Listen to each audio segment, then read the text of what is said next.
Situated in Kamjong district, a small Tangkhul village called Sotun, also known as Somthar, are putting their lives at line just for a handful of drinking water.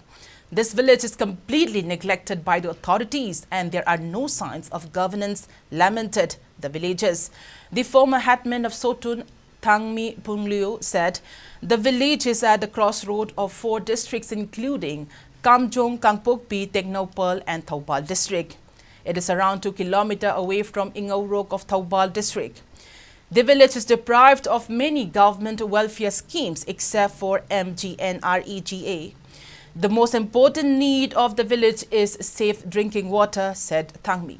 He said they were relying on Ingaurok River for drinking and other purposes. However, some vested interests individuals have rendered the river useless by exploiting the riverbed and its surrounding by extracting sands and stones using excavators.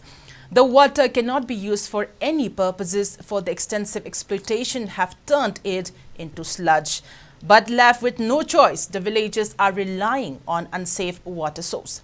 Thangmi appealed to the authorities concerned to look into the matter, taking in consideration the hardship being faced by the villagers. Kanagumba departments in forest ki nadraga karam ba marilay na ba departments in namiyang changbi duna sigumba miyoy bagi hing bagi da singna ba ma oina environment da yamna kutong jahan da ba ising phang da ba matam da sumaina taw ba hayang jinjin da na ising chawrak ba matam da Egoisi nuai da ba haibadi langtak na ba amasung aki akhang na thala ba sing jawrak ba da lekhom le nang sing sina chen tharak ba da egoi lau khon egoi go khun phau ba takchin na kai taw na egoisi le ba da yamna nuai da ba thawai wa ba sigum ba mayam si matam le rin matam da thingbi hau ba haibasi egoi